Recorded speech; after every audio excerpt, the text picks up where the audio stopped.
Magandang araw, Malacanang Press Corps. Kasama po natin ngayong tanghali si ang Press Secretary, Attorney Trixie CRUZ at Department of Budget Secretary Amena Pangandaman. Secretary, good afternoon po. Magandang hapon. Maraming salamat, New Sec Reggie. Magandang hapon, Malacanang Press Corps. Ang briefing po na ito ay primarily para makapagpresenta si Secretary Amena Pangandaman na tungkol sa budget for 2023. You can direct questions to her after her presentation. Andito din po kami kung mayroon kayong ibang katanungan on other topics. In the meantime, ating Budget Secretary, Madam Amena Pangandaman. Thank Trixie and thank you, Sec Greg.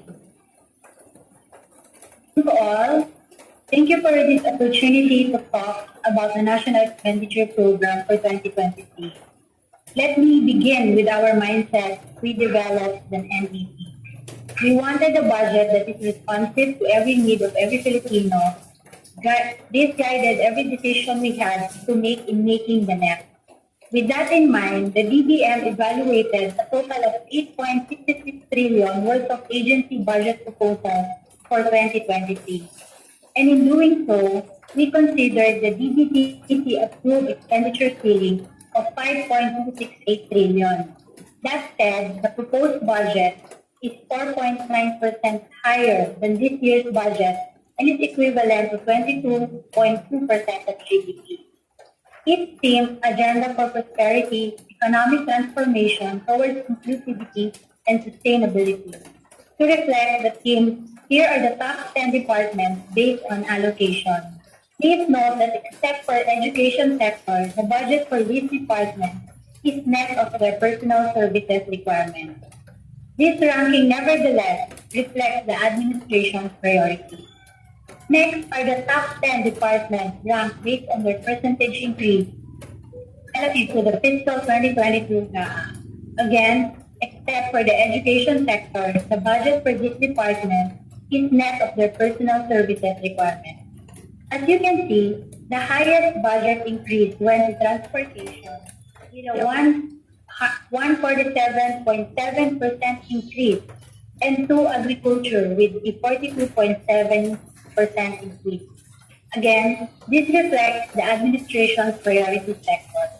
The proposed national budget is tailor-fit according to the 8-point socioeconomic agenda and is anchored on these pillars: strengthening the purchasing power of Filipinos, reducing vulnerability and mitigating scarring from COVID-19 pandemic, and last, ensuring sound macroeconomic fundamentals and supporting local government. Let me discuss each one. The first pillar aims to strengthen the purchasing power of the Filipinos. Hence, the fiscal 2023 proposed national budget includes programs that will ensure the affordability and accessibility of basic goods and services. To ensure food security, the Department of Agriculture's banner program will receive a larger share in the 2023 compared to its current budget. In particular, the provision for the National Rice Program almost doubled at 13.55 billion from 15.77 billion. The increase is largely due to the 19.48 billion budget for the expansion of fertilizer support to make fertilizers more accessible to rice farmers to prevent production losses. This will be complemented by the 10 billion Rice Competitiveness Enhancement Fund, or RCEP, half of which will be dedicated to driving farm mechanization pursuant to RA 11203, or the Rice Liberalization Act, to improve the competitiveness of local rice farmers and increase their income. The production of other commodities such as corn, livestock, fisheries, and high-value crops will also be supported with higher budget next year.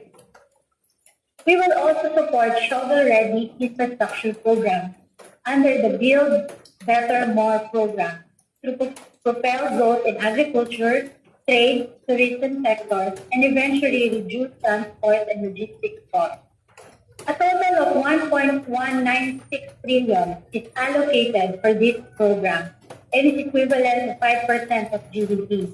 This is within the target of 5 to 6% of GDP annual appropriation for infrastructure. The infrastructure program is projected to average at 5.5% of GDP for the next 6 years, 2022 to 2028.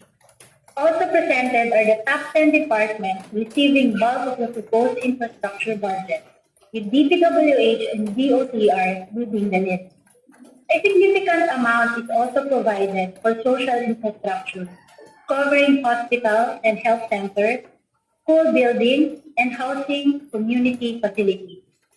Similarly, for the agriculture and environmental sector, support will be provided for irrigation systems and reforestation projects.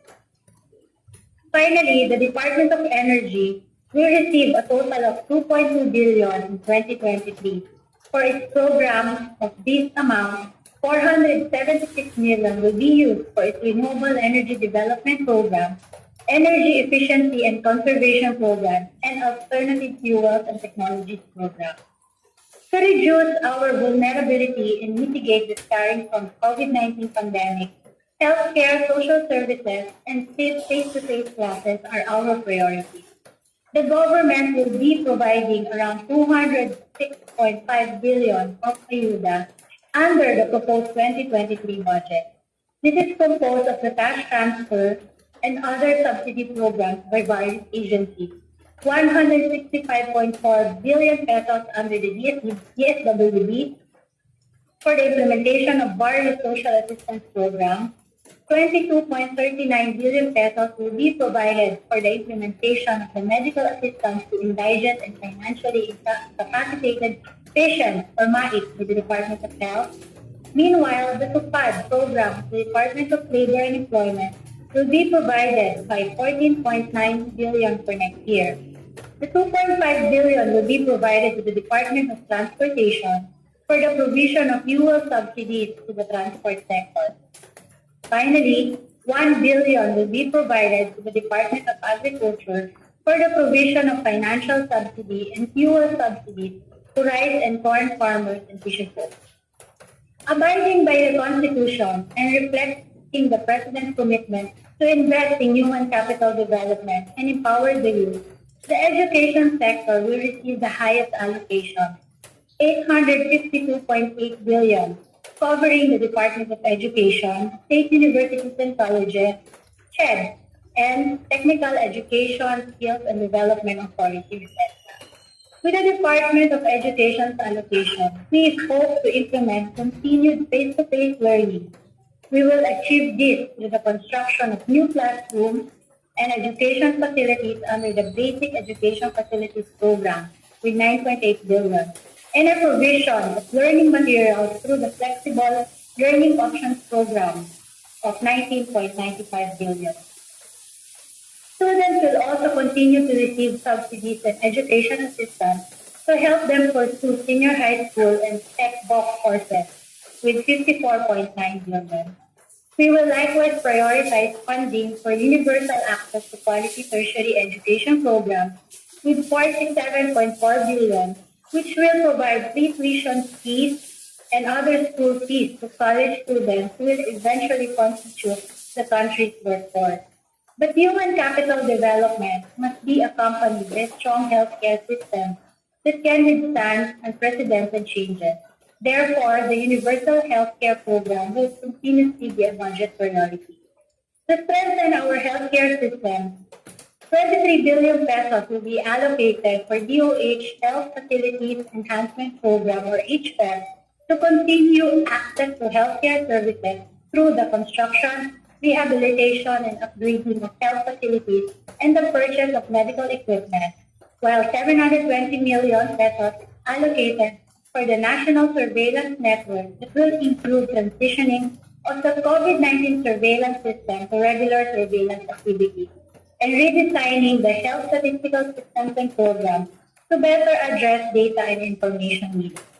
Prevention and control of communicable diseases is provided with 5.84 billion pesos, while 22 billion is provided for the procurement of vaccines under the fiscal year 2023 and program appropriation. Along with human capital development, we must take care of those most vulnerable in global inflation. As such, the Department of Social Welfare and Development will receive 197 billion to address the needs of the poor and marginalized among other targeted sectors of the economy. This includes the proposed increase of the budget allocation for the Pantawid Pamilya Filipino program. As we take care of our people, it's equally important to take care of our environment.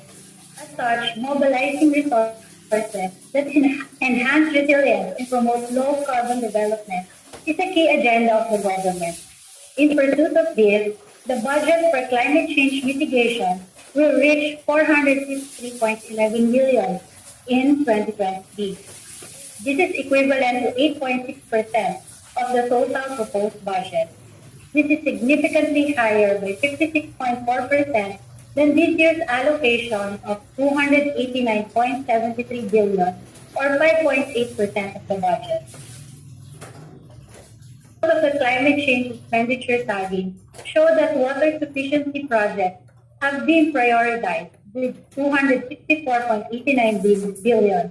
Meanwhile, funding for sustainable energy and food security remains substantial at 131.5 billion and 40.78 billion respectively. That the climate change expenditures have increased in recent years. It grew by an average of 21.3% from 2015 to 2023, much faster than the average annual growth rate of the total national government expenditures of 10.5%. To support climate change mitigation and adaptation programs, the following programs have been tagged as climate change expenditure.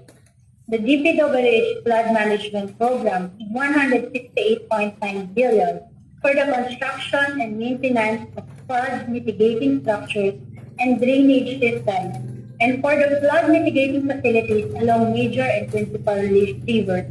The DNR's National Greening Program with 2.49 billion, and the Protected Areas Development and Management Program with 94.72 million.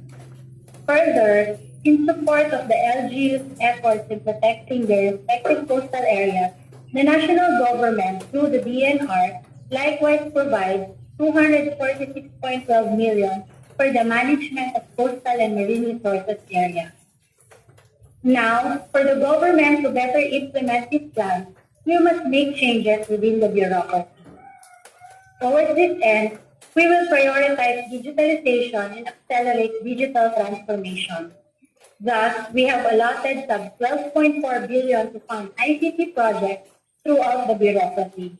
The improvement of revenue collection through digitalization will also be a priority, as the DOF and its attached agencies, DIR and DOC, will receive 3.56 billion, or equivalent to 28.6% of the total ICT proposed budget for their digital transformation program. On DBM end, we have a budget reform agenda. Foremost is the digitalization of the economy with the rollout of the Budget and Treasury Management System, or BTMS, in all agencies. We will likewise enhance bureaucratic efficiency through the institutionalization of the cash budgeting system. Our economic transformation agenda also contemplates full devolution of local government needs. This allows them to directly implement programs and interventions tailor-fit to the needs of their constituents. These programs are just a few of many. You may refer to our digital entity kit for more details. It includes the President's budget message and the 2023 People's Proposed Budget at a glance. Let me leave you with its final words. With this budget, we want every Filipino, especially our farmers, fisherfolk, laborers, and those who are marginalized, to not just survive, but to reap the benefits of economic growth and national progress in their everyday lives. Maraming salamat po. Sec Pangandaman, for our first question from Anjo Alimario of CNN Philippines. Andiyan ba si Anjo? Second question po niya, hindi ba maapektuhan nung napakalaking requirement for debt servicing ang implementation ng mga priority programs and projects?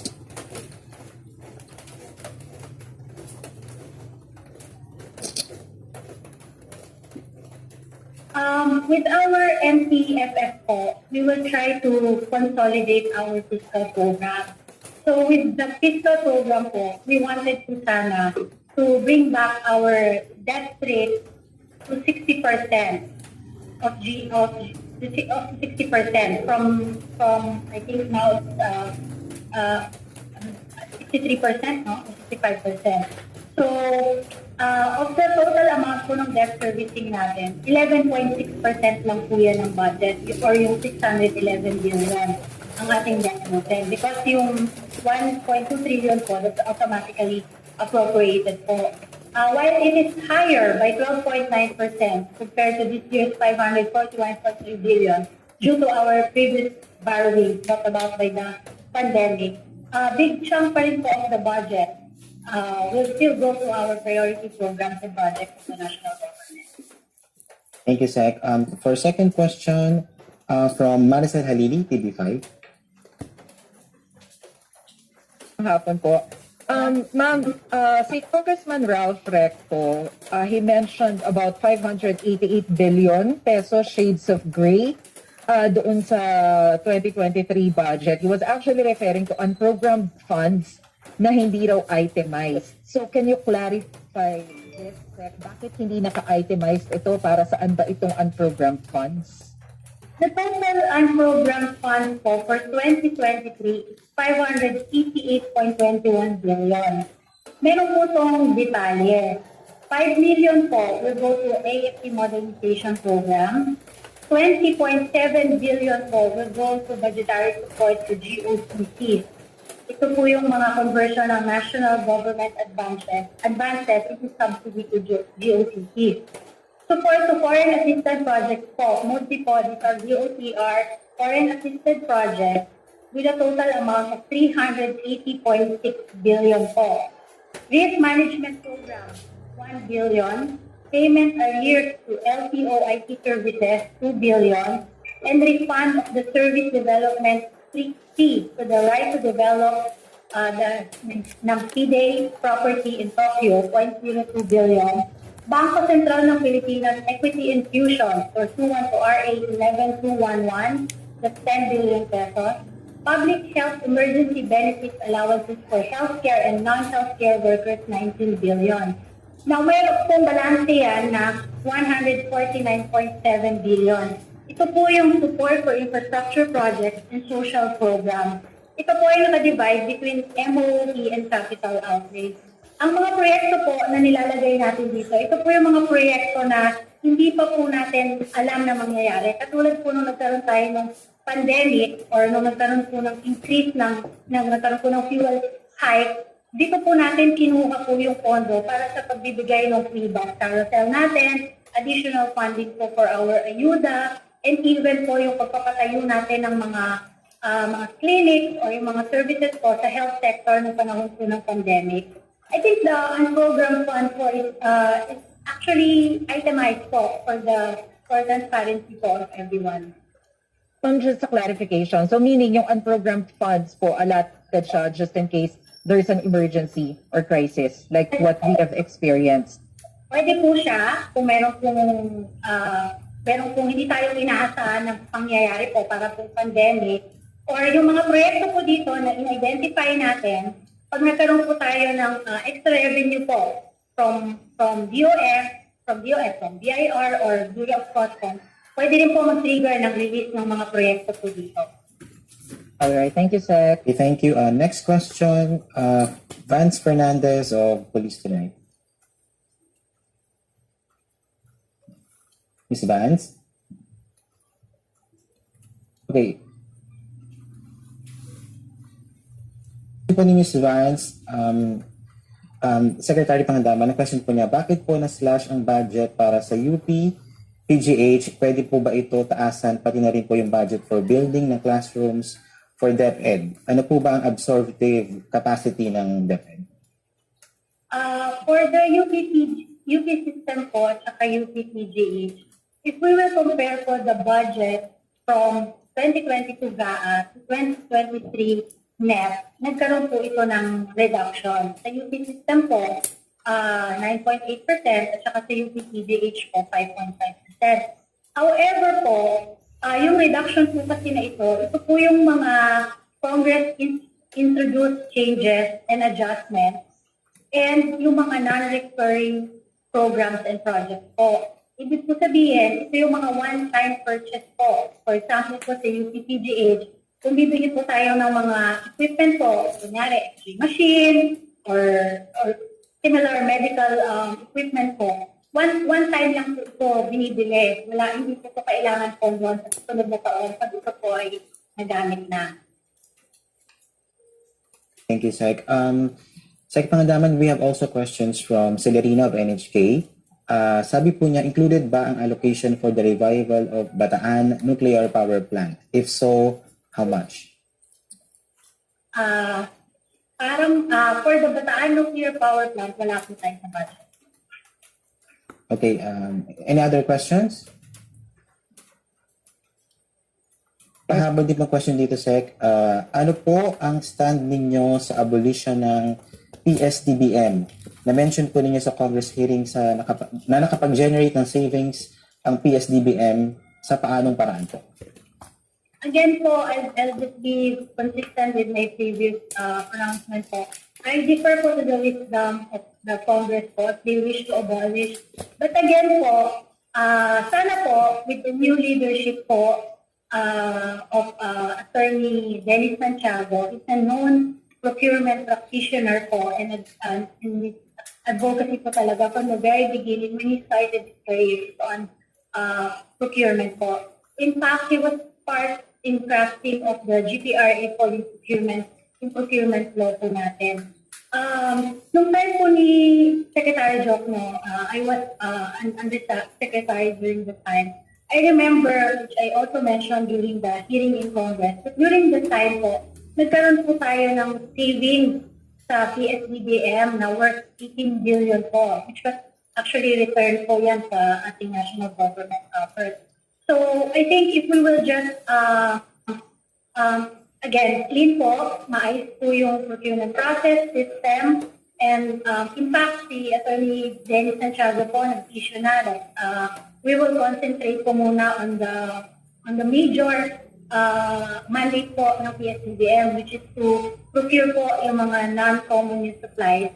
So siguro po we will concentrate on that, and then we will use e-procurement and e-shopping po and for our procurement in the national government para po maging transparent. We can do live streaming po. Isa po is siguro kasama din dito is yung pag-aayos po ng buong sistema ng pagpo-procure together with GPPB po. Kasi po yung GPPB po is another attached agency po ng DBM na siya po ang nag-aayos po ng IRR ng Government Procurement Act. Sec, last question from Ted Cordero ng GMA News Online. Kailan nyo po daw isasubmit yung proposed right-sizing bill? We already provided for the Congress yung right-sizing bill po natin. In fact, we have a few senators po who already filed the bill. I think Senator Escudero already filed the bill. In the House po, meron din po mga tatlo na po yatang nag-file. So, I think pag na-refer na po ito sa proper committee, we will be more than happy po to be present during their committee hearings and deliberations. Salamat po, Secretary Amena Pangandaman ng DBM. Ngayon naman, we will open the floor for few questions kay Press Secretary Attorney Trixie Cruz Angeles. Thank you. Cap Domingo ng ABS-CBN. Secretary Trixie, good afternoon. Ma'am, Cebu City Mayor Mike. Hello, ma'am. Can you hear me? Yes.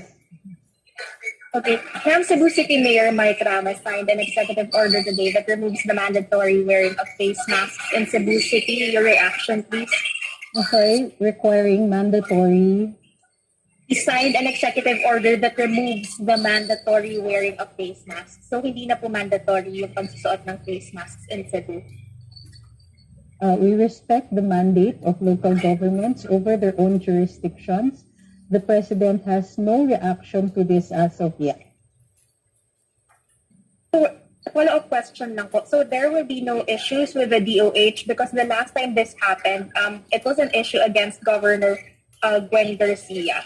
So how do we avoid another confusion similar to what happened before? Like I said, there is no reaction yet from the palace on this one. It may be taken under advisement, although we do respect the mandates of local governments over their own jurisdictions. If this is brought up, then we will make such an announcement. We're also waiting for the reaction of the DOH on this one. So without all of that information coming in, there will be no statement yet. Salamat po. Thank you, Kat. Next question, Secretary kay Ana Felicia ng GMA News Online. Update lang po sa probe regarding doon sa alleged forged appointment paper. I'm sorry, what was the question? Update daw po doon sa alleged forged appointment paper. Any update? Well, as of yesterday afternoon, I was informed by Secretary Boying Remulla that the NBIS already commenced their investigation. We're waiting to hear from the CIDG. Okay, any other questions from MPC?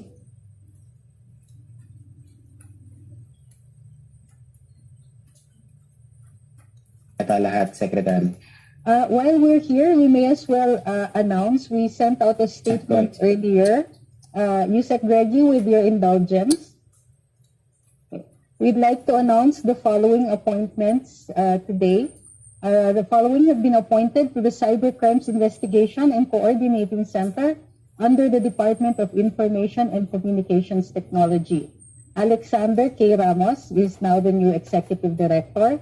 The Deputy Executive Director is Mary Rose D. Magsaysay. Patricia May M. Abejo is Director 4. Rojun Josilios, also Director 4, and Alvin Miro Navarro, Director 4. So dito po, these are for CICC, the Cybercrimes Investigation and Coordinating Center under the Department of Information and Communications Technology. Okay, maraming salamat po, Press Secretary Attorney Trixie Cruz Angeles. Maraming salamat pala kanyang press corps.